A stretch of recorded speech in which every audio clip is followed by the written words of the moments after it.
আমি গুনাহ করেছি, লিখলি না কেন? গুনার কাজ করেছি, খারাপ কাজ করেছি, লিখলি না কেন? কয় তুমি আল্লাহর ফেরেশতা, তোমার সামনে লিখতে লজ্জা হয়। কেউ যদি কোনো অপরাধ করে, এই অপরাধের খবর যদি বাহিরে জানাজানি হয়, লজ্জা লাগে বাহিরে যাইতে। মানুষ কেমন করে কি বলবে, মানুষের সামনে কেমনে মুখ দেখাবো, এমন অবস্থা হয় কি হয় না? একটু জবান খুলে বলুন, হয় কি হয় না? আল্লাহর ফেরেশতার সামনে গুনাহ লিখতে লজ্জা হবে। ফেরেশতা ধিক্কার দিয়ে বলবে, দুনিয়ায় গুনাহ করতে লজ্জা হয় নাই, আর লিখতে কেন লজ্জা হয়? লেখ। বলে আমি লিখবো না। রুম্মান ডাক দেবে, আল্লাহ আর দেরি করো না, জাহান্নামের একজন ফেরেশতা পাঠায় দাও। ফেরেশতা আসবে বিশাল লোহার হাতুড়ি লইয়া, এমন একটা হাতুড়ি, প্রিয় নবী বলেন ওই হাতুড়ি দ্বারা উহুদ পাহাড়ের উপর যদি একটা বার আঘাত করা যায়, ওই পাহাড় মুহূর্তের মধ্যে ধুলার মতন ফিনিশ হয়ে যাবে। এমন হাতুড়ি দ্বারা কবরস্থ ব্যক্তির পিঠের উপরে এত জোরে আঘাত করবে, আঘাত করার সঙ্গে সঙ্গে তার দেহটা টুকরো টুকরো টুকরো টুকরো হয়ে যাবে, কিন্তু মৃত্যু নাই। মৃত্যু একবার, লা ইয়ামুতু ফিহা ওয়ালা ইয়াহইয়া। মৃত্যু একবার, মৃত্যু বারবার নয়। পুরো দেহ আবার আগের মতন হয়ে যাবে। লেখ, লিখতে থাকবে, সব গুনাহ লেখা শেষ। এরপরে আসবে রম্মা, এরপরে আসবে মুনকার নাকির। মুনকার নাকির আসবে বন্ধু। কবরের মধ্যে আমরা জানি তিনটা প্রশ্ন করা হবে। তিনটা বুখারীর বর্ণনায় আসছে, তিনটা প্রশ্ন করা হবে। এক নাম্বার প্রশ্ন, মান রব্বুকা, তোমার রব কে ছিল? আপনারা বলুন তো, আমাদের রব কে ছিল? আল্লাহ। আর একবার বলুন, কে ছিল? আল্লাহ। লাস্ট আর একবার বলুন, কে ছিল? আল্লাহ হলো আমাদের রব। রব শব্দের অর্থ আমরা একটু জেনে নেই। রব শব্দের অর্থ হলো ৮৪টি আছে। এক নাম্বার হলো সৃষ্টিকর্তা, ২ নাম্বার হলো রিজিক দাতা, ৩ নাম্বার হলো আইন দাতা, ৪ নাম্বার হলো হুকুম দাতা, ৫ নাম্বার পালন কর্তা। এভাবে ৮৪টি অর্থ আছে। রব শব্দের অর্থ ৮৪টি। কবরস্থ ব্যক্তিকে জিজ্ঞাসা করা হবে, তোমার রব কে ছিল? তোমার সৃষ্টিকর্তাকে? কাকে তুমি রিজিক দাতা মনে করেছো? কার আইন দিয়ে তুমি জীবন গঠন করেছো? কার আইন দিয়ে, কার হুকুম মতো জীবন জিন্দেগি পরিচালনা করেছো? ফেরাউন দাবি করেছিল, আনা রব্বুকুমুল আলা, আমিও তোমাদের রব। ফেরাউন সৃষ্টিকর্তা রব বলে দাবি করে নাই, দাবি করেছিল আইনদাতা রব। ও বন্ধু, আপনি কাকে সৃষ্টিকর্তা মানবেন? হিন্দুরা মানেন ব্রহ্মা। ব্রহ্মা হলো তাদের স্রষ্টা। হিন্দুরা মানে, হিন্দুদের তো ৩৩ কোটি দেবতা, এক একটা দেবতার এক একটা কাজ। এক দেবতা সব কাজ করতে পারে না।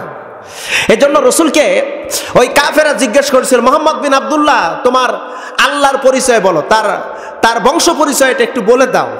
মানে ওরা জানতো যে আমাদের দেবতা তো অসংখ্য, এক একটা কাজের এক একটা দেবতা। ঘরের দেবতা বাহিরের কাজ করে না, বাহিরের দেবতা ঘরের কাজ করতে পারে না, রাস্তার দেবতা মাঠের কাজ করতে পারে না। কথা বলেন ঠিক কিনা ভাইজান? হিন্দুদের এক একটা দেবতা এক একটা কাজের উপযোগী, এক দেবতা সব কাজ করতে পারে না। যার কারণে আমরা মাঝে মধ্যে দেখি রাস্তায় চলাচল করতে গিয়ে কিছু কিছু ঘরের মধ্যে দেখি অসংখ্য হাত। এত হাত, হাতের অভাব নাই, কিন্তু নাকের উপর যদি মাছি একটু মল ত্যাগ করে, একটা হাতের ক্ষমতা নাই ওই মাছিটাকে তাড়ানোর। কতক্ষণ এরকম অবস্থা আছে না ভাই, আছে না? কিছুদিন আগে ফেসবুকে, নেগেটিভ সেন্সে নেবেন না, আমি আবার কোনো ধর্মকে কটাক্ষ করে বলি না, কারণ আল্লাহ নিজে বলেছেন লা ইকরাহা ফিদ্দীন, কোনো ধর্মের উপরে কটাক্ষ করা যাবে না, বাড়াবাড়ি করা যাবে না। ফেসবুকে একটা ছবি দেখলাম, একটা ঘরের ভিতরে, মানে ওনাদের দেবতা আছে, সেখানে কুকুর পেশাব করতেছে, আর দেবতা ছায়া ছায়া দেখতেছে, আর আফসোস করছে, আরে আমি কিচ্ছু করতে পারতেছি না। এটা একটা কাল্পনিক একটি ধর্ম, এটা শয়তানের আবিষ্কার, তো শয়তানের আবিষ্কার, কাল্পনিক একটি ধর্ম। এই যে মূর্তি পূজা আসলো কোথা থেকে আপনারা কি জানেন? ইদ্রিস আলাইহিস সালামের জীবনী থেকে তালাশ করলে পাওয়া যায়। ইদ্রিস আলাইহিস সালামকে যখন সফর করতে নিয়ে যাওয়া হয়, তিনি যখন আর ফিরে আসলেন না, তখনই এই মারদুত ইবলিস প্রতারণা দিয়া মূর্তি পূজা শুরু করে দেয়। আল্লাহ হেফাজত করুক এই জাতিকে, বলুন একটু আমিন। মূর্তি পূজা, মূর্তি পূজা, হ্যাঁ মূর্তি পূজা বিষয়টা খুবই সেন্সিটিভ। এ বিষয় নিয়ে অনেকের চিন্তা ভাবনা ভিন্ন ভিন্ন। একটা কথা মনে রাখবেন, হিন্দুরা মূর্তি বানাক, পূজা করুক, এতে আমাদের কোনো বাধা আপত্তি নাই। কথা বলেন না কা? নিমানি প্রশ্ন, চুপ করে থাকলে আমি বুঝবো আপনি ওই গ্রুপের লোক। হিন্দুরা মূর্তি বানাবে, মূর্তি পূজা করবে, আমাদের কোনো বাধা আপত্তি নাই। কিন্তু কোনো মুসলমান যদি মূর্তি বানায়, সেই মূর্তি পূজা যদি করে, এখানে আপত্তি আছে না নাই? আছে। বুঝে শুনে উত্তর দেন। আছে না নাই? আছে। এখন একটু চিন্তা ভাবনা করে দেখেন, এখন একটু হিসাব করে দেখেন। রসুল বলেন, যারা মূর্তি বানালো, যারা মূর্তির সহযোগিতা করলো, অর্থদানে সহযোগিতা করলো, বুদ্ধি পরামর্শ দিয়ে সহযোগিতা করলো, তারা সমান অপরাধী, তারা হলো মুশরিক। তারা কি? মুশরিক। তারা হলো মুশরিক। আর আল্লাহ পাক বলছেন, ইন্না শিরকা লা যুলমুন আযীম। শিরক হলো সবচেয়ে বড় ধরনের জুলুম। যদি কোনো ব্যক্তি শিরক করে, সে জুলুম করলো, সব গুনাহ মাফ হবে, শিরক গুনাহ মাফ হবে না। এখন আপনি যাকে সমর্থন করেছেন, উনি মূর্তি বানাইছে, মূর্তি বানাইছে, আপনার অর্থ করি, আমার অর্থ করি, দেশে মূর্তির সহযোগিতা করেছে। প্রিয় ভাইরা, একটাবার বুঝুন তো, আপনি ওই বড় অবন্ধু, আপনারা বলুন তো, রিজিকের মালিক কে? ওমা মিন দাব্বাতিন ফিল আরদি ইল্লা আলাল্লাহি রিজকুহা। রিজিকের মালিক একমাত্র আল্লাহ। চিল্লায় বলুন, রিজিকের মালিক কে? আল্লাহ। আমি কি আমার রবকে রিজিক দাতা মনে করেছিলাম? এবার আসল আইন দাতা, কার আইন দিয়ে জীবন জিন্দেগি গঠন করেছি? খেলা তো এই জায়গায়, আমার রবকে, কোন রবের আইন আমি মেনেছি? দেখেন, একটু সামাজিকভাবে লক্ষ্য করে দেখুন, সমাজের ভিতরে কি চোর কি কোনোদিন ধরেন নাই? আপনারা চোর ধরছেন না? এই এলাকাবাসী, আপনারা চোর ধরেন নাই? সেই জায়গায় আপনি কার আইন দিয়ে আপনি চোরের বিচার করেছেন? কার আইন দিয়ে? কার আইন দিয়ে? আল্লাহর আইন হলো সারিকু আস-সারিকা ফাকতাউ আইদিয়াহুমা। চোর যদি পুরুষ হয় আর নারী হয়, হাত কেটে দাও। আপনি আল্লাহর আইন দিয়ে মানেন নাই। আল্লাহ হলো রব, আইনদাতা রব। এই রব আল্লাহর এই আইন দিয়ে আপনি এই বিচার করেন নাই। আপনি বিচার করেছেন কি? চোর ধরেছে, কিছু মারো আর কিছু জরিমানা রাখো, নতুবা থানায় দিয়েছে, মামলা ঢুকাই দিয়ে জেলখানার ভিতর নিয়ে গেল। জেলখানার ভিতর কয়েকদিন থাকলেই চোর ভালো হয়ে যাবে, এরকম একটা ধারণা। চোরের হাত কাটা যাবে না, এটা মানবতা বিরোধী অপরাধ। আমি দেখেছি বন্ধু, এই কথা অনেক মাহফিল আমি বলেছি। আমি জেলখানার ভিতরে কয়েকবার আমি গিয়েছিলাম। আমি দেখেছি এক চোরকে বারবার জেলখানার ভিতরে ঢোকা, একবার বের হয়ে যায়, আবার আসে। একবার ঢুকেছে ছোট্ট অপরাধ করে, বের হয়ে গেল, কয়েকদিন পর আবার ঢুকলো, শুনলাম আবার কেন আসলে, বলে আবার চুরি করে ধরা পড়েছি, ওটা ছিল বড় অপরাধ। আমি এটাও জানি, জেলখানার ভিতরে ছাগল চুরি করে যদি কোনো ব্যক্তি ঢোকে, যখন জেল থেকে বের হয়, সে হয় ব্যাংক ডাকাত। আল্লাহর আইন দিয়ে আপনি চোরের বিচার করেন নাই, একদিনও করেন নাই। যদি করতো কি হতো? যদি একটা চোরের যদি হাত কাটা হতো, একটা চোরের যদি হাত কাটা হতো, হাইকোর্টের সামনে, মনে করেন কুশাবাড়ি একটা চোর ধরা পড়লো, হাইকোর্টের সামনে চোরের হাত কাটা হবে। ইলেকট্রিক মিডিয়া আসো, প্রিন্টিং মিডিয়া আসো, লাইভে সম্প্রচার করো, চোরের শাস্তি হাত কাটা হচ্ছে। আল্লাহর কসম করে বলি ভাইজান, একটা চোরের হাত কাটলে আতিচোর, পাতিচোর, গোমচোর, অফিস আদালতে ঘুষখোর, এই চোররা পর্যন্ত, দুর্নীতিবাজ চোররা পর্যন্ত ভালো হয়ে যেত। বাংলার জমিনে আর দুর্নীতি হতো না। একটা চোরের যদি হাত কাটা হয়, আল্লাহর কসম করে বলি, বাংলার জমিন, এই সোনার বাংলা আমরা বলি, এখন তো কয়লার বাংলা হয়ে গেছে, এই সোনার বাংলায় পরিণত হতে বেশি সময় লাগবে না, লাগবে না, লাগবে না। আপনি কি জবাব দিবেন? মার রব্বুকা, তোমার রব কে ছিল? তোমার আইনদাতা রব কে? সমাজের ভিতর জেনা করে ধরা পড়া, নারী পুরুষ জেনা করে ধরা পড়া, বিচার করে সামাজিক ভাবে দাও, বিয়ে দিয়ে দাও। এর পরমাণিক 2-4 জন আছে নাকি? বিয়ে দিয়ে দাও, ধরে উঠছে, বিয়ে দিয়ে দাও। ও পরমাণিক সাহেব, এরকম বিচার করছেন না? আপনি কয়দিন আল্লাহর আইন দিয়ে বিচার করেছেন? কয়বার? আল্লাহ পাক রব্বুল আলামিন ওই মুনকার নাকিরকে পাঠায় দিবেন, ও বান্দা তুই বল তোর রব কে ছিল? আইনদাতা রব কে? আইনদাতা রব আল্লাহকে বললেন মুখে, কিন্তু বাস্তবে না। আল্লাহ কয় আহাসিবান নাসু আইয়ুতরাকু আইয়াকুলু আমান্না ওয়া হুম লা ইফতানুন। আল্লাহু আকবার। আল্লাহ কত বড় মারাত্মক কথা বলেন। মুখে ঈমান আনলা, মুখে ঈমান, মুখে আল্লাহ তুমি আমার রব, তুমি আমার রব, আর বাস্তবিক মানলেন লেনিন, কালমার্কস, মাও সেতুং, ব্রিটিশ আইন, ডাক্তার কামালের আইন, ডাক্তার কামালের সংবিধান মানলেন, আর আপনি নিজেকে মুসলিম বলে দাবি করলেন। আল্লাহ কয় ওয়া হুম লা ইফতানুন, তোর কোনো ঈমানের কোনো দাম নাই আমার কাছে, আল্লাহর কাছে বলতে কোনো দাম নাই।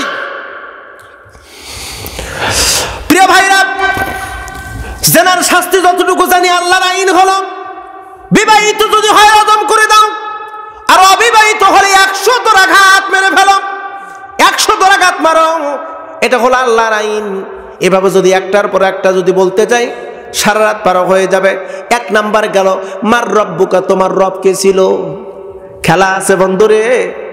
আল্লাহ এই জন্য বলেছে ওয়ালা তামুতুন্না ইল্লা ওয়া আনতুম মুসলিমুন, মুসলমান ব্যতীত মৃত্যুবরণ করে না। এখন প্রশ্ন হলো, আমি আপনি মুসলমান হতে পেরেছি কি? আমি আপনি মুসলমান হতে পেরেছি কি না একটু প্রশ্ন করেন নিজেকে।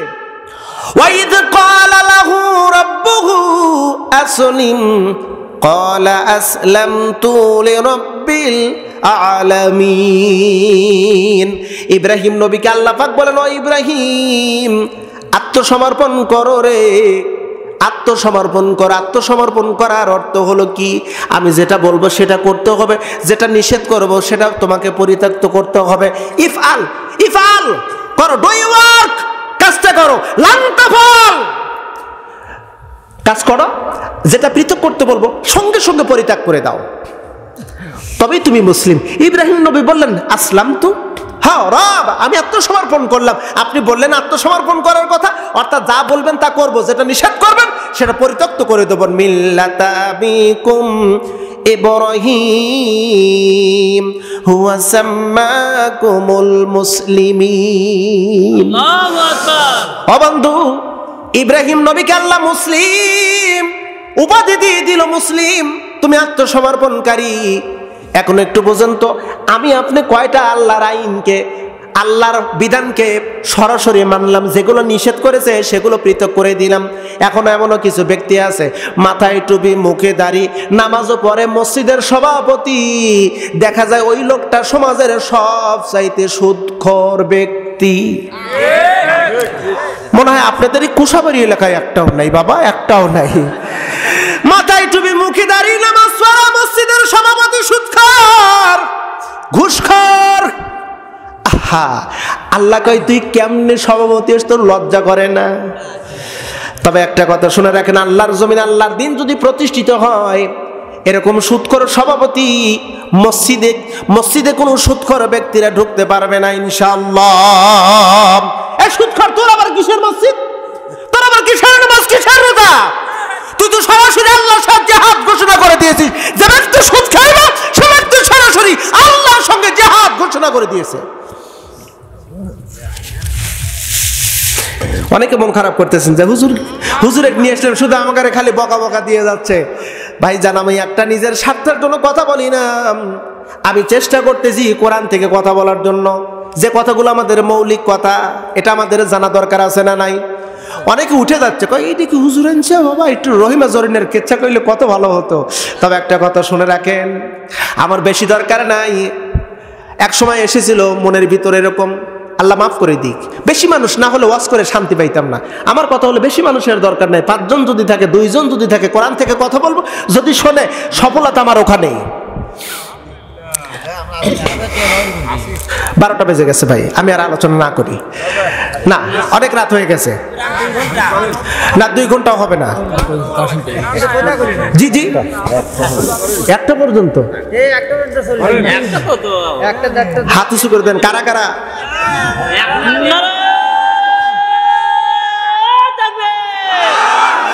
না, আমি কি বলতেছিলাম ওটা তো আপনি বুঝতে পারেন নাকি, মানে কারা কারা মোনাজাতের পক্ষে, তার আগে আপনারই করে শুনবেন।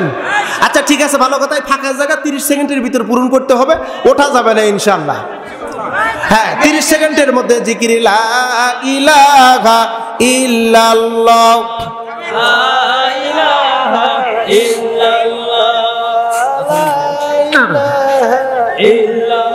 মোহব্বত লা ইলাহা ইল্লাল্লাহ, লা ইলাহা ইল্লাল্লাহ, লা ইলাহা ইল্লাল্লাহু মুহাম্মাদুর রাসূলুল্লাহ। সকলে পড়ি সাল্লাল্লাহু আলাইহি ওয়াসাল্লাম। প্রিয় ভাইরা, কথাটা একটু মনোযোগ দিয়ে শুনবেন। আল্লাহ পাকের প্রত্যেকটি বিধান আমাদের জানা অতীব জরুরি। আসেন, বলা যায় না কোন কথাটি আমার আপনার জীবন পরিবর্তন করে দিতে পারে, কেউ কি জানি? প্রিয় ভাইজান, প্রিয় বাবাজিরা, কোন কথা আমার ভাগ্য পরিবর্তন করবে কেউ কিন্তু জানি না, কেউ জানি না। আসুন বন্ধুরা, আর কথা বেশি বাড়াবো না, অল্প সময়ের ভিতর বিদায় নেব। আল্লাহর নবীজি এই ব্যাপারে আরো অনেক কথা বলেছেন। 1 নাম্বার গেল মার রব্বুকা, তোমার রব কে ছিল।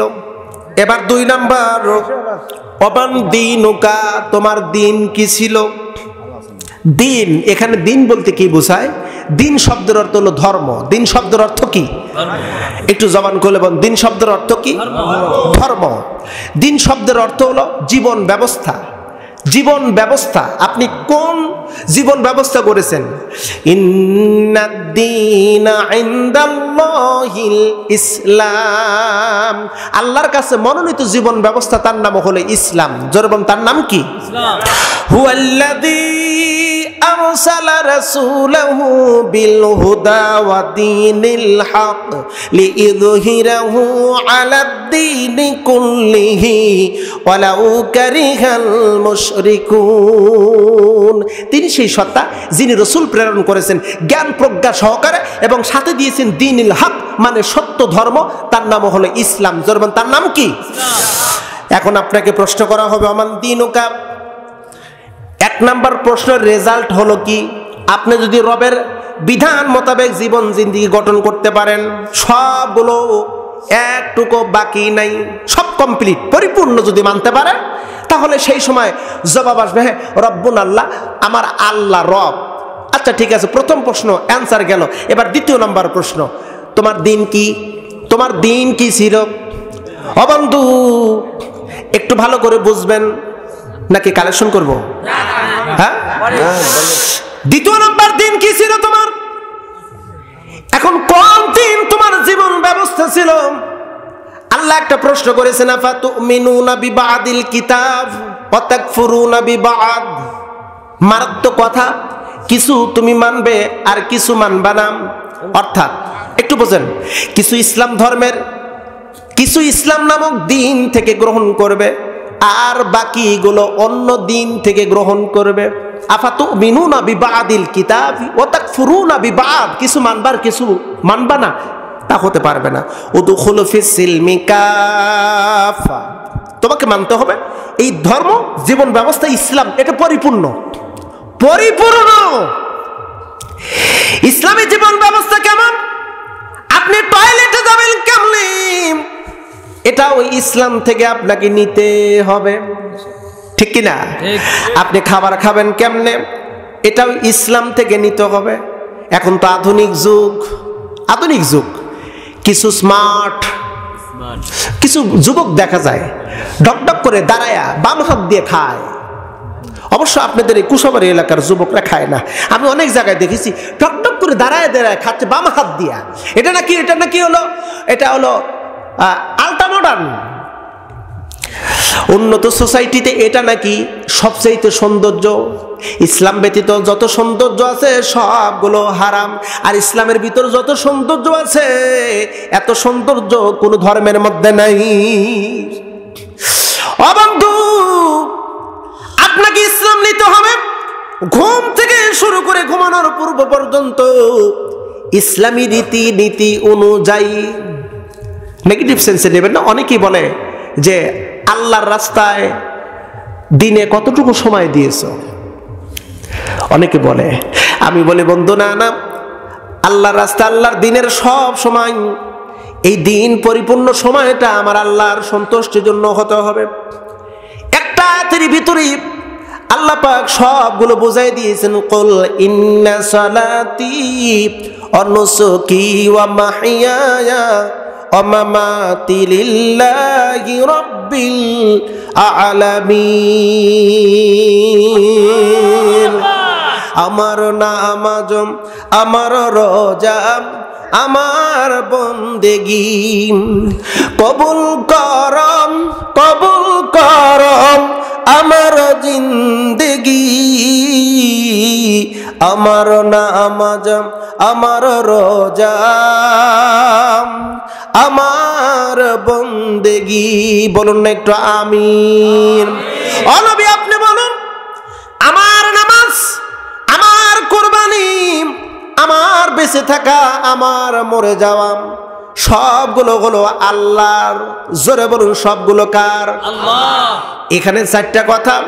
এক নাম্বার হলো আমার নামাজ, 2 নাম্বার আমার কোরবানি, 3 নাম্বার আমার বেঁচে থাকা, 4th নাম্বার আমার মরে যাওয়া।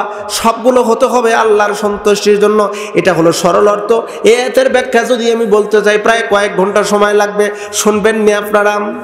মজার মজার বিষয় বন্ধু। আল্লাহ পাক বলেন, নবী আপনি বলুন আমার নামাজ। এখানে নামাজ, সালাত শব্দটির 19টা অর্থ আছে। 19টা অর্থ। সালাত শব্দের 19টা অর্থ। জোরবন কয়টা? 2টা অর্থ বলবো। একটা অর্থের নাম হলো প্রার্থনা করা, ইস্তেগফার করা। একটা হলো দোয়া, আর একটা হলো ইস্তেগফার। এই দুইটাই যদি বলি, দোয়া, ইস্তেগফার, সার্বক্ষণিক ইস্তেগফার, গুনাহ করার সঙ্গে সঙ্গে ইস্তেগফার।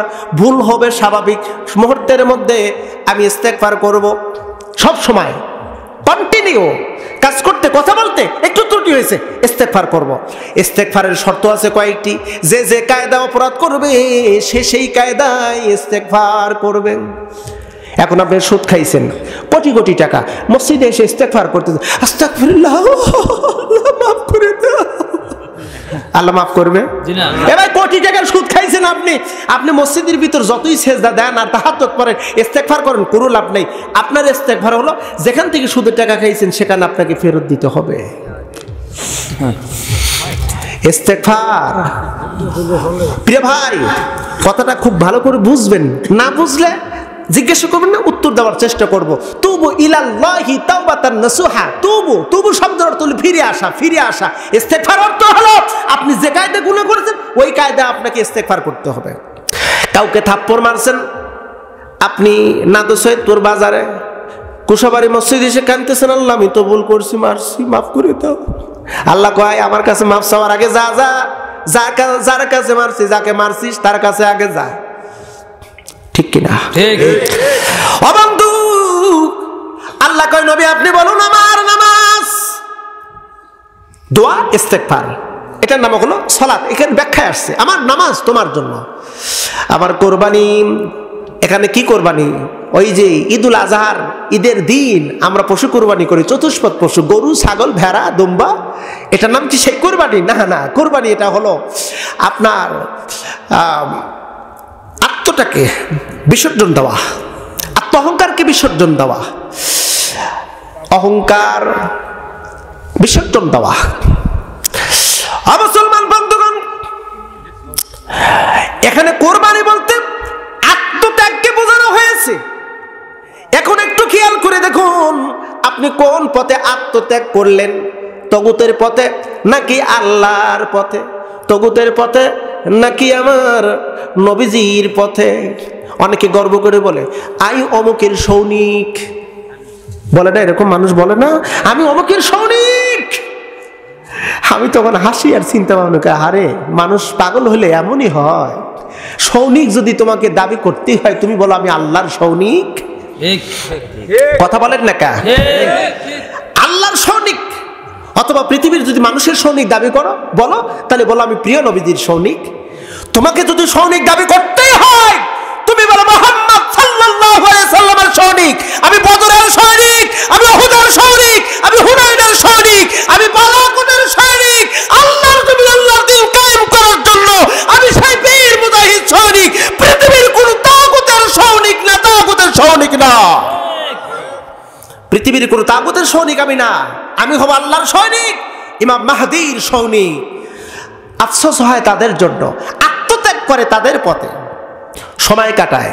দুঃখজনক হলে সত্য, মন খারাপ করবেন না, আমার কথা এমনটি হয়। আজকে অবশ্যই একটু ঠান্ডা ঠান্ডা ভাবে কথা বলতেছি, অবশ্য আমি এভাবে বলি না, আরো একটু জোরালো ভাবে বলি। কেন বলি? আপনার বিবেককে করা দেওয়ার জন্য, আপনার ব্রেনকে ওয়াশ করার জন্য। আপনি কি করেছেন অতীতে? যে কায়দায় যে অপরাধ করবে তাকে ওই কায়দায় ধোলাই করতে হবে, নতুবা সংশোধন হওয়ার কোনো সুযোগ নেই।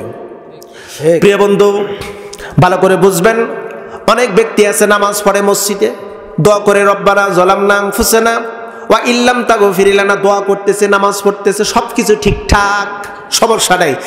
নামাজ পড়া শেষ, নামাজ পড়ে মসজিদ থেকে বের হয়, বেনামাজির নেতার আনুগত্য করে। এরকম মানুষ অবশ্য আপনাদের কুশাবাড়ি একটাও নাই। নামাজ পড়বে মসজিদে, বেনামাজি নেতাকে খোঁজে। আল্লাহ কয় ইয়াওমা নাদউহুম কুল্লা উনাসিম বিইমামিহিম, এ ব্যক্তি শোন, কিয়ামতের ময়দানে প্রত্যেক নেতার সহ কর্মীকে তোলা হবে। আপনি কাকে নেতা মেনেছেন? হ্যাঁ, বুঝতে পারছেন, ধন্যবাদ আপনাকে। আর নামাজ নাই, কালাম নাই, বেনামাজি নেতাকে আপনি অনুসরণ করেছেন। আল্লাহ ওই দিন তুলবে, ইয়াওমা নাদউহুম কুল্লা উনাসিম বিইমামিহিম, প্রত্যেক ব্যক্তিকে তার নেতা সহ তুলবে।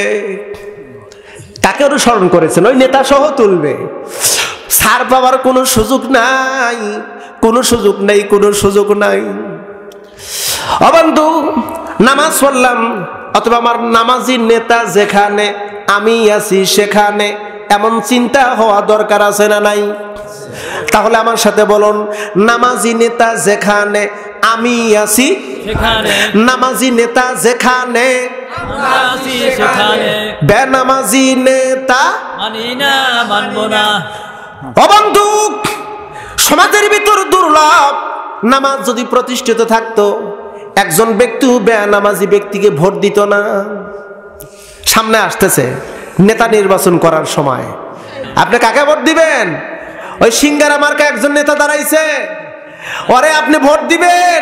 তরমুজ মার্কা একজন নেতা দাঁড়াইছে, ওরে আপনি ভোট দিবেন। উনি আমার দল করে সারা ভোট তো দেওয়াই যাবে না, আরে ভোট দেন।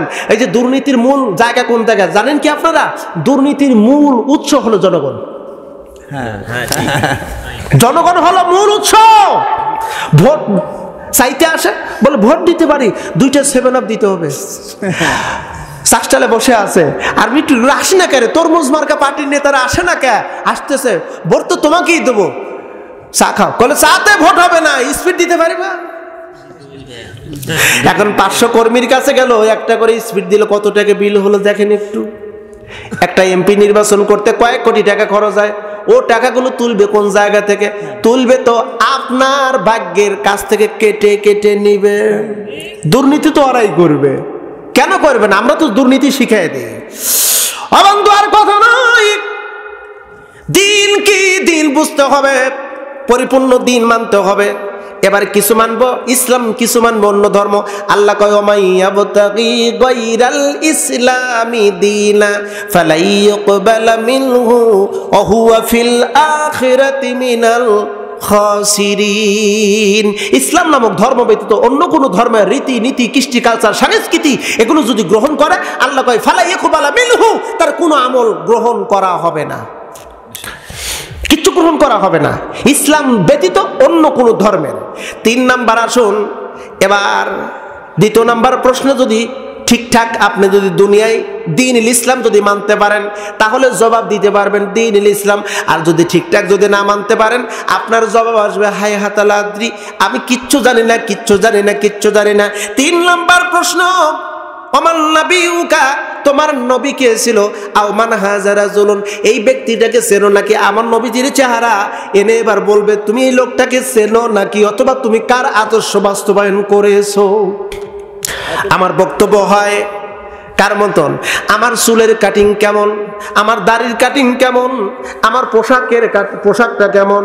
ও বন্ধু, আপনি কার আদর্শ বাস্তবায়ন করেছেন? আল্লাহ কয় নবী আপনি বলে দিন, আপনার আদর্শ যারা বাস্তবায়ন করবে, আপনাকে অনুসরণ অনুকরণ করবে, আমি আল্লাহ তাদের ক্ষমা করে দেব, আমি তাদের ভালোবাসবো, তাদেরকে জান্নাতের উচ্চ মাকাম দান করে দেব। কুল ইন কুনতুম তুহিব্বুনাল্লাহা ফাত্তাবিউনি ইহবিবুকুমুল্লাহ ওয়া ইয়াগফির লাকুম যুনুবাকুম আল্লাহু গফুরুর রহিম। আপনি বলুন, আল্লাহকে যারা ভালোবাসো, আমি নবীকে অনুসরণ করো, আমার আনুগত্য করা তোমাদের জন্য ফরজ, নবীর আদর্শ অনুসরণ করা হলো ফরজ। ফালা ওয়া রাব্বিকা লা ইউমিনুনা হাত্তা ইউহাক্কিমুকা ফীমা শাজারা বাইনাহুম ثم لا يجدوا في أنفسهم حرجا مما قضيت ويسلموا تسليما। নবীর আদর্শ ছাড়া বিকল্প কোনো কিছু নাই।